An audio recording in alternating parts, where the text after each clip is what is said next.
Tem perguntas ou dúvidas?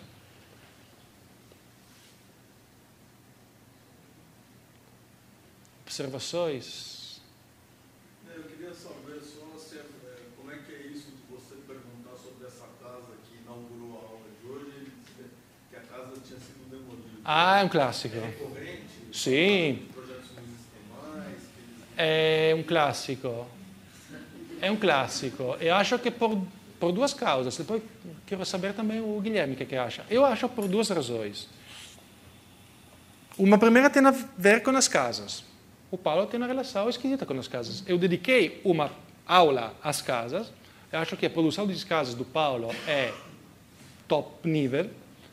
Mas o Paulo tem uma relação esquisita, porque é a casa burguesa e tudo isso.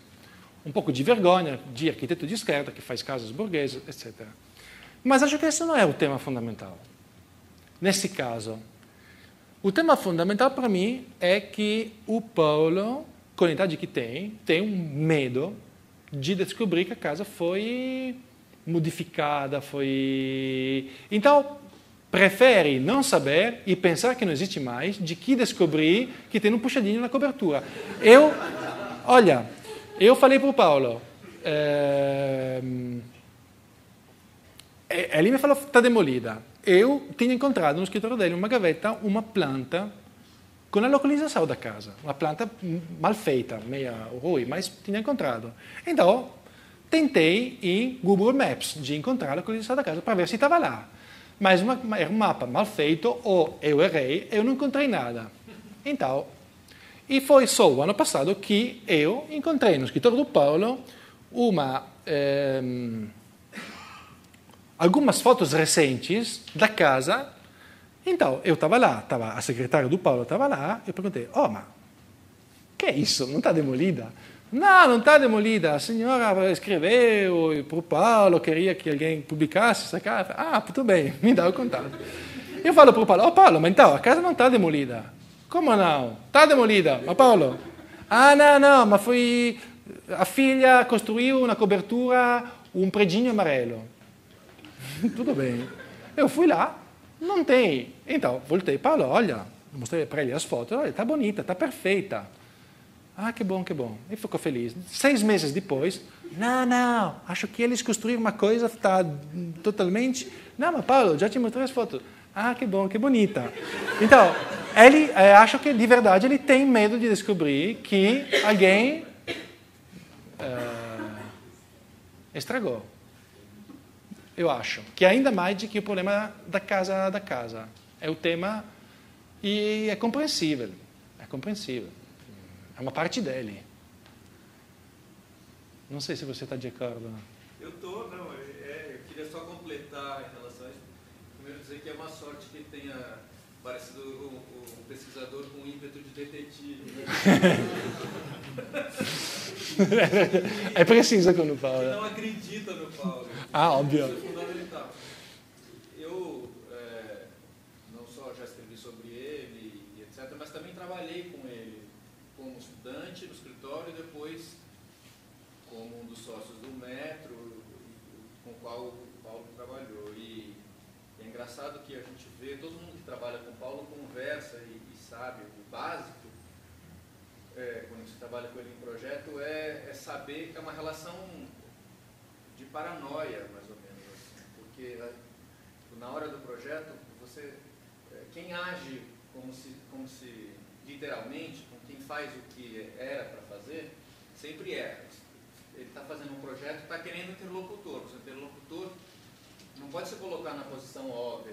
Ele te induz a você dar uma resposta sobre alguma coisa, mas não é a resposta que tinha que ser. Então, se você concorda com aquilo, aí está tudo errado. Sim, é um clássico.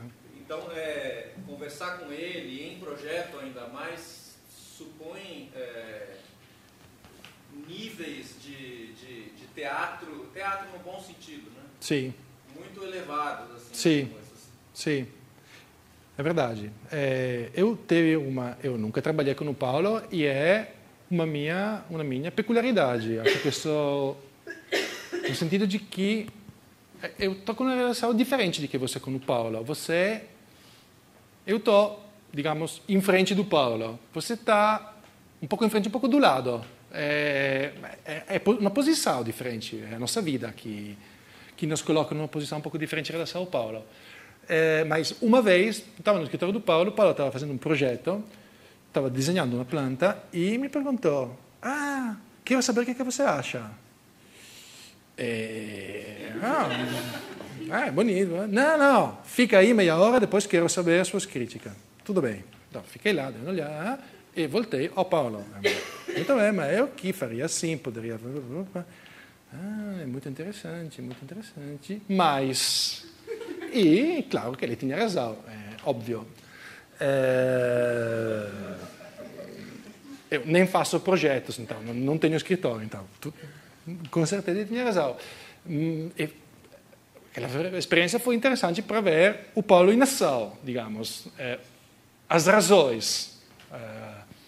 Mas, pelo que eu vejo, a figura que tem uma relação diferente, ou seja, que o Paulo escuta com respeito religioso, é um engenheiro. Se ele respeita, a ele sim, porque aí se falam de coisas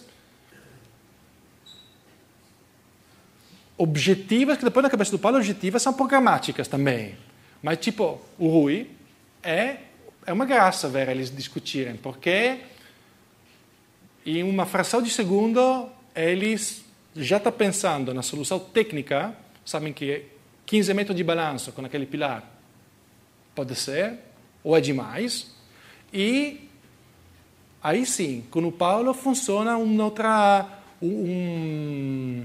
uma troca de outro tipo. Com o arquiteto deve ser muito complicado. Sim. Imagina. Sim, pelo que eu vejo, sim.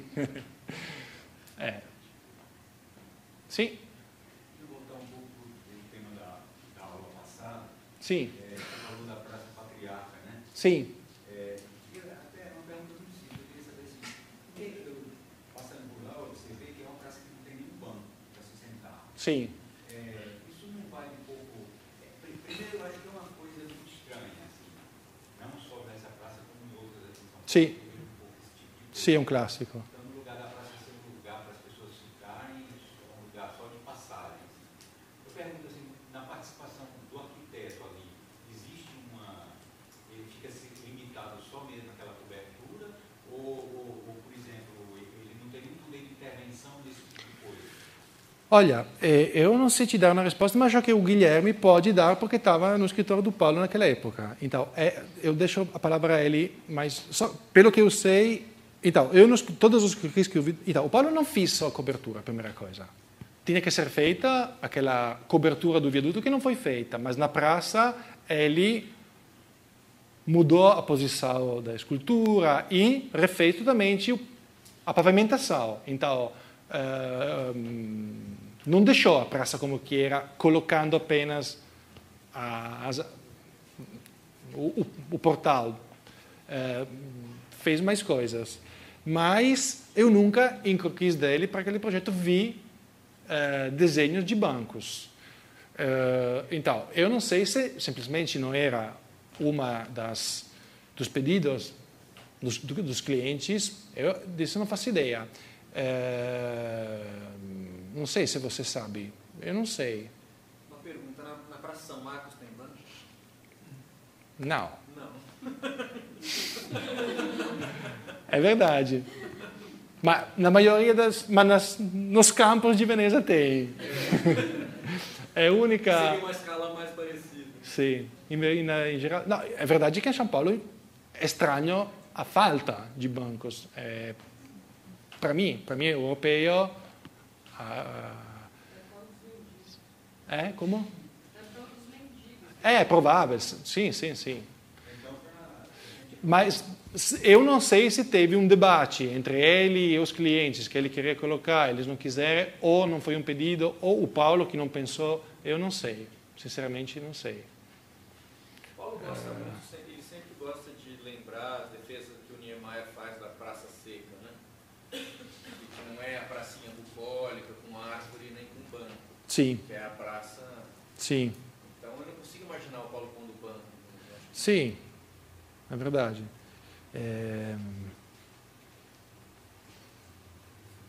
Sim. Quando ele puder, coloca um barzinho. Ou então, quando... Ma è verdade, è barzinho. Barzinho, sim. E na O Largo do Café no pavilhão de Osaka. Então, un'attività che acontece, tá vendo? Un'attività stupida, óbvia como um barzinho, mas não o banco assim, sem função. Quando ele fez o projeto para a montagem museográfica da 23ª Bienal, que foi a primeira que ele fez, depois ele fez várias. Eu estava junto, eu e o Martinho, a gente trabalhou com ele. E eu me lembro que, num certo momento, o pavilhão da Bienal muito grande, veio a demanda de que tivesse bancos para as pessoas sentarem. E que aí sim ele achou justo, claro, bancos. E aí o presidente da Bienal tinha a expectativa de que ele ia desenhar um banco especialmente para ser feito, ia virar como que a cadeira Barcelona do Miguel, ia ser o banco Mendes da Rocha. Mas ele não quis de jeito nenhum fazer isso, e ao contrário, ele mandou trazer os bancos de praça para dentro da Bienal. Então, o típico banco de praça, aquele de ferro, meio Art Nouveau e tal, o que gerou muita indignação, porque era como se fosse um banco pobre, um banco comum, mas o discurso era muito forte. Você pegar o banco de praça e botar dentro da Bienal, aí sim, né? Sim. Mas não na praça por o banco. Sim.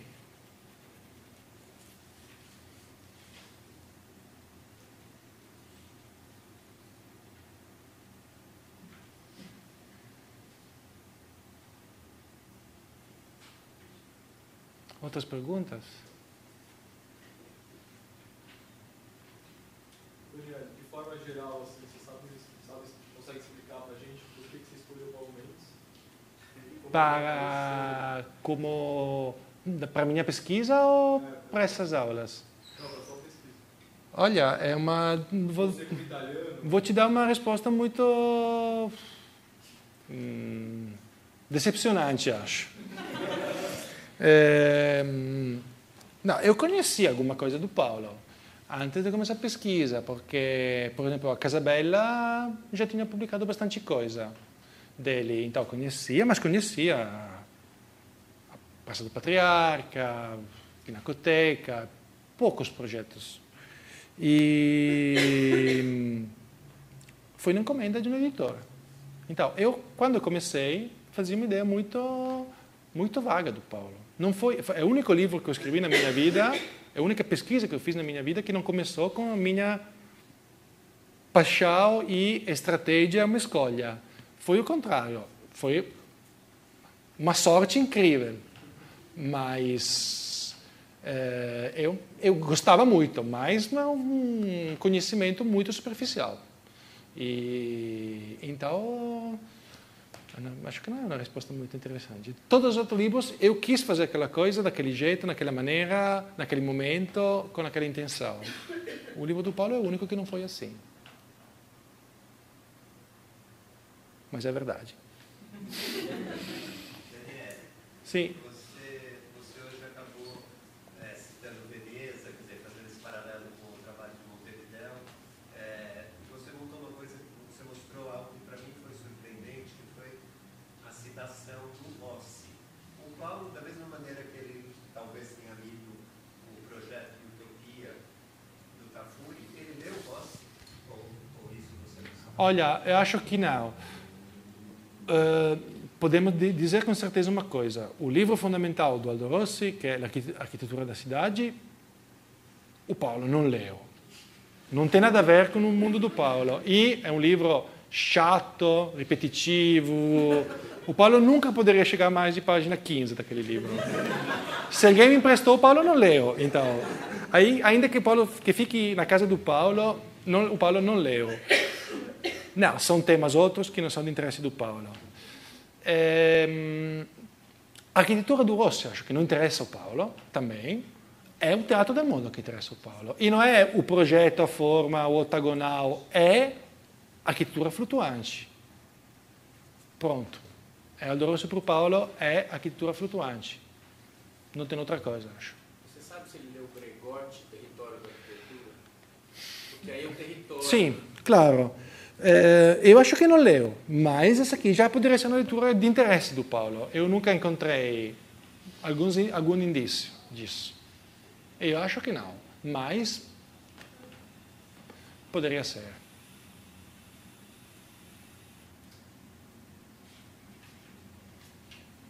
O Paulo não é um grande leitor de livro de arquitetura. É mais um leitor de poesia, é mais para construir uma poética do que para ter informações como profissional. Aliás, numa daquelas páginas daquele livro que ele anotou todo, que você mostrou, tinha o Arnaldo Antunes. Sim, é verdade. Músicos às vezes. Maravilhoso. Músicos às vezes. Mas poucos. Tafur é uma exceção. Não tem muitos. Alguns sim, mas não tem muitos autores de ensaios. E às vezes que ele lê ensaios, são leituras incompreensíveis. E uma vez eu cheguei lá e me falou: acabei de ler mais uma vez esse artigo sobre o Dom Quixote. E eu pensei, quando eu li esse artigo, que, agora não me lembro como que era, mas tipo que Niemeyer é Sancho Panza, Lúcio Costa é Dulcinea e não sei o quê. Paulo, posso ler? Pensei, putz, vou entrar na mente daquele homem. É um ensaio chato sobre o Dom Quixote. E foi muito interessante isso, porque eu entendi quanto que a interpretação dele, a leitura dele é deformada. Mas é interessante, deve ser assim. É um artista que pensa assim. É óbvio. Mas digamos, esse aqui, o tema da Baía de Montevideo, eu escolhi como um pretexto para fazer esse tipo de análise, porque temos bastante indícios. Mas senão é um exercício impossível na cabeça do Paulo, porque é um labirinto. E aqui temos Venezas de que ele fala 1000 vezes, a Baía de Montevideo de que ele fala 100 vezes, temas como técnica, construção do território, que são temas típicos, a gente pode ter um controle mais ou menos para não falar bobagens completas, ou 100%, mas senão é muito perigoso, porque é fácil ficar perdidos e fazer interpretações muito forçadas.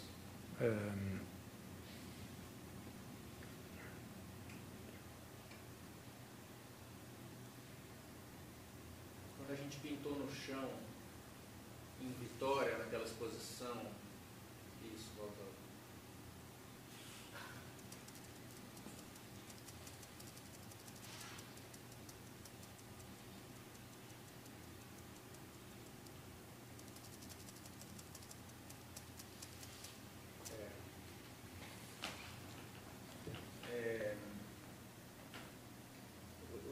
Um detalhe que ele sempre faz questão, não sei se quando você fez em Milão isso aconteceu, mas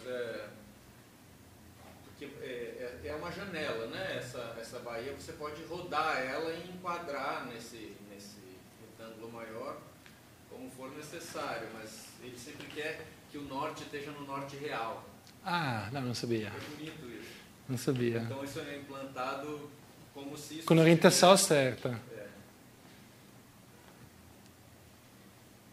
A Milão não, porque o Milão ele não sabia nada. Não participou. Eu não quis que ele participasse e ele não quis participar. Foi perfeito. Não, mas é o que eu falei antes da posição diferente de nós. Então, ele quis ficar surpreendido pelo jeito como eu fazia a exposição. Então, queria não ter nada a ver, queria se ver de fora. A intriga para ele era chegar lá sem saber nada e ver como se fosse um anexo. Ver-se mesmo a partir de um ponto de vista exterior. E, então, era outra expectativa dele. Essa aqui, a sua exposição é mais... É um equilíbrio entre uma visão sobre o Paulo e uma visão do Paulo. é um equilíbrio. A minha era o Paulo se ver de fora. Depois, claro, de fora, depois de 10.000 horas de conversas e tudo isso. Mas sem a participação dele na escolha dos projetos, quais croquis, colocados como, e sem saber a cenografia como que era feita, que estava fazendo isso, que materiais. Quando eu fiz o Aero, de falar para ele, o dia antes que tinha algumas paredes de concreto, ele ficou super bravo. Não, cada material, mas não é concreto. Depois viu, ficou feliz, mas ele nem sabia isso. O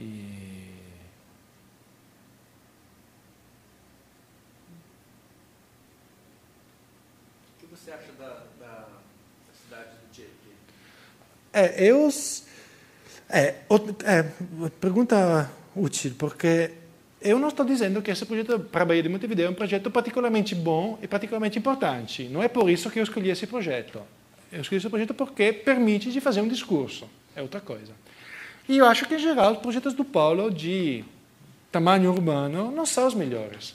Eu acho que ele faz o discurso mais interessante sobre cidade e território nos projetos de arquitetura. Porque é aí que tem um controle do arquiteto como que é. Quando são os projetos de tamanho maior, ficam muito programáticos, mas também muito vagos, e acho que o projeto de Montevideo, para mim, é o pior, porque é quase tecnocrático. Tietê, desculpa. Porque é quase tecnocrático, ou seja, tem essa ideia dessa implantação de uma cidade no meio do nada, a X horas de avião de São Paulo, que não parte da ideia política, parte de uma escolha do lugar, porque aí se cruza no rio, o trem, está à distância certa, mas eu acho bastante fraco, porque, por um lado, não tem um discurso político, é uma escolha simplesmente técnica e racional. E, em segundo lado,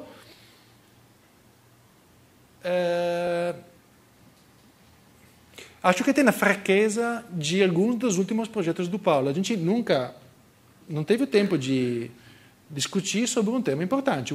O Paulo faz 20 anos não tem mais o escritório. Abandonou o escritório e trabalha por cada projeto com 4 ou 5 escritórios de São Paulo, de ex-alunos. E acho que deu certo. Foi uma escolha super inteligente, por muitos aspectos. Entregou a outros trabalhos que ele não queria mais fazer.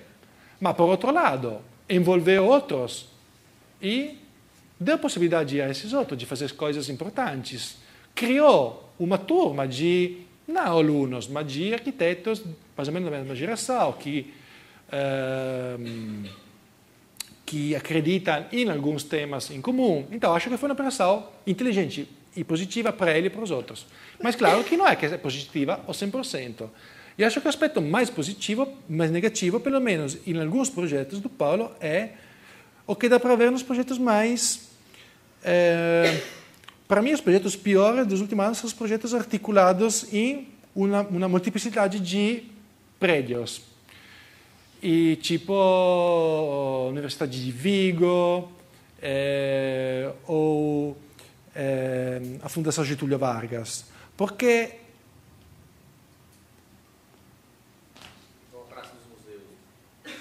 também. Um pouco menos, mas também. Porque nesses projetos ele não tem o controle de tudo. E então fica uma espécie de Niemeyer, do velho Niemeyer, o pior Niemeyer. Ou seja, é um croquis, depois tem um menino do escritório que desenvolve. E não é que o menino do escritório não é bom, mas é que, se vocês pensarem na loja forma, sem a reflexão sobre... com todas as dificuldades do programa, então a reflexão sobre a solução estrutural e tudo isso, é um volume retangular que não é ainda Paulo Mendes da Rocha, é uma coisa qualquer. Então, eu acho que, no caso do Paulo, sem um desenvolvimento do projeto a nível meio detalhado, ainda não tem a contribuição verdadeira dele. Então, eu acho que o projeto da cidade do Tietê tem esse defeito. É uma cidade de uma planta com cubinhos, universidade, centro, casas. Não é Paulo. Ou seja, não é o melhor do Paulo. Ainda não tem no Paulo.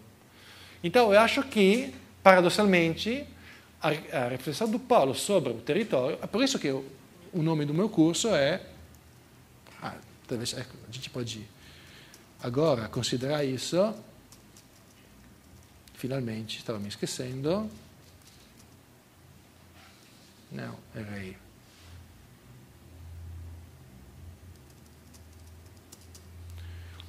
Cidade e território na arquitetura do Paulo Mendes da Rocha, porque é na arquitetura que a gente vê tudo isso muito bem. É aqui que dá para entender tudo e é aqui que fica resolvido na maneira que o Paulo pode fazer melhor. Outros podem fazer melhor a outra escala. Mas acho que o Paulo está aqui.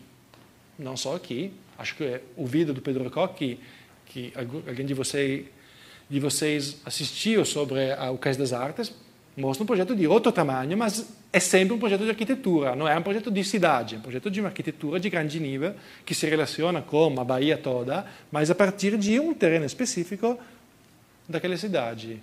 Então, acho que aquele é um nível em que o Paulo é craque. E não é o ponto de vista do projeto urbano, em que tem outras que são os melhores. Ele fez o primeiro projeto para um bairro, então, de nível com a idade de quase 50 anos, na metade da década de 70, a Grota da Bela Vista. Senão, ele nunca tinha trabalhado naquela escala. Então, é também meio normal. Não faz parte da formação dele, do hábito dele, é uma coisa que ele começou a fazer muito tarde na carreira. E, então não está acostumado, não está, acho como se não tivesse as ferramentas para fazer aquela coisa. E não tem quantidade, não tem... ou é tecnocrático ou é lírico, mas nunca é objetivo naquela escala. Mas tudo bem. Acontece também nos melhores. Sim. Você comentou a relação do Tafuri com o Paulo. Sim. Eu não consigo entender qual é essa relação. O que existe do Tafuri nos projetos do Paulo? O que o Paulo busca? Nada, é tudo. O que ele quiser. Algumas citações. O Paulo não é um bom intérprete do Tafuri. O Paulo não pode fazer uma palestra sobre o Tafuri, porque o Paulo não tem esse tipo de cultura de colocar Tafuri na década de 70, na Itália, em relação com o Dalcò, Bruno Zevi e os outros. Nem Paulo sabe que se pode fazer uma coisa assim, ou sabe, porque é uma pessoa inteligente, mas ele não faz. Então, Tafuri nos livros do Tafuri que o Paulo leu, sobretudo o Progetto Utopia, que é o livro importante do Tafuri por Paulo, porque ele leu naquele momento importante da sua formação, o Paulo, quem sabe o que o Paulo pensa naquele livro? A gente sabe 2 citações que ele sempre faz daquele livro, mas o que ele pensa daquele livro, no total, não sabemos. Mas seguramente não é uma interpretação fiel ao texto do Tafuri. Então, não tenho uma resposta. Quem sabe? O que ele buscou? A pergunta é, de fato, quase que o Tafuri parece ser um pensador oposto, né? Ou que Sim. uma certa lírica do Paulo. Quer dizer, o Argan estaria mais próximo. Né? Talvez sim. Mas o Tafuri, essa negatividade meio frankfurtiana... Sim, sim. É uma coisa... Sim, mas agora não me lembro outra citação que sempre o Paulo faz do Tafuri, que é...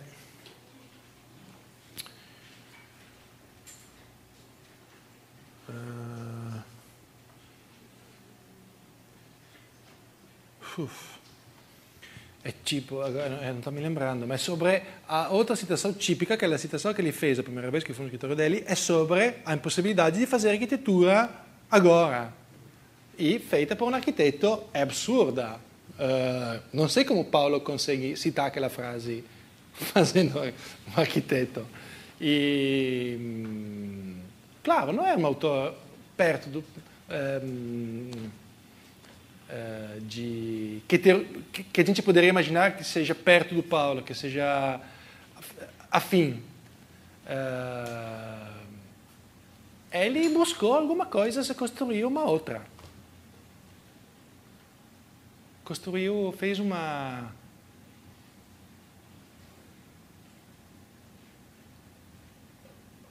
Essa é uma coisa importante no Paulo. A fonte é pouco importante sempre. Porque é uma fonte que atravessa 3.000 quilômetros antes de chegar no lugar onde você reconhece. E quando você reconhece também é outra coisa. E quando... É por isso que eu acho interessante o pilar do Cais das Artes.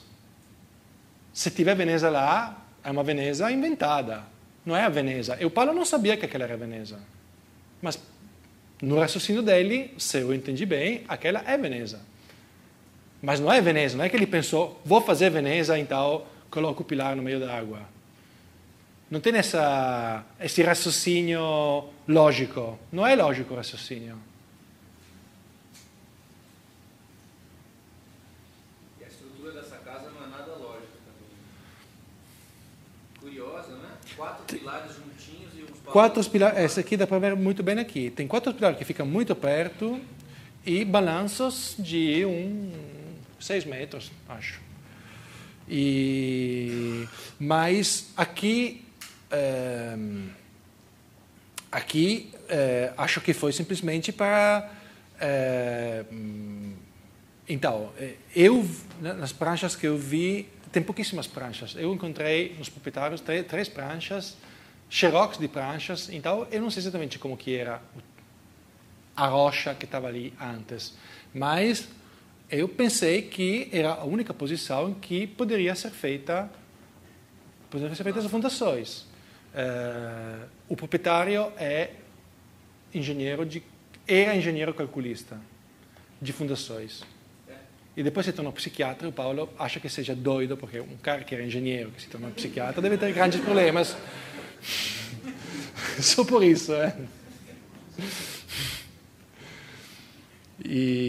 Então, eu penso que tinha aquela explicação. Senão é estranho colocar os pilares tão perto.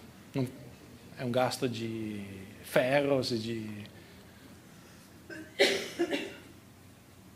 Mas é uma casa que está ficando muito bem conservada. Agora está sendo feito um restauro nesse momento, porque, como dá para ver aqui, tem alguns ferros que são...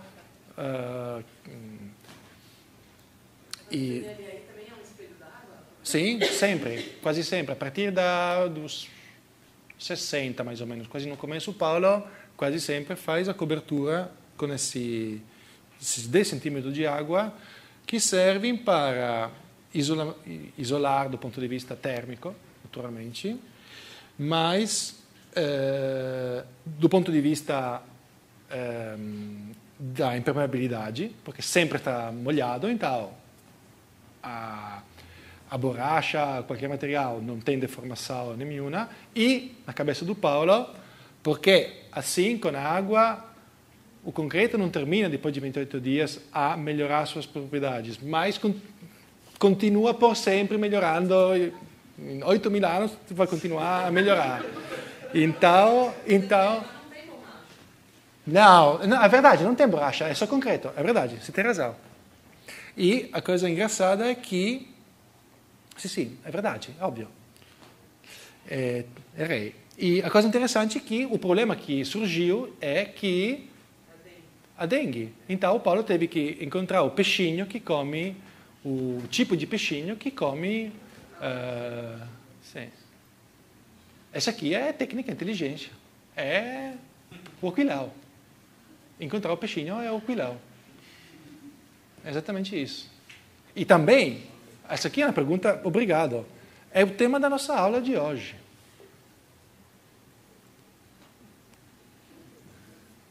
A vida do concreto. Está no projeto, está na ideia do projeto, está no raciocínio.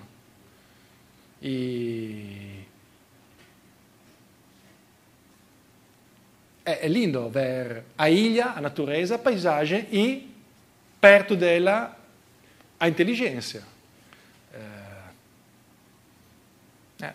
Obrigado pela pergunta.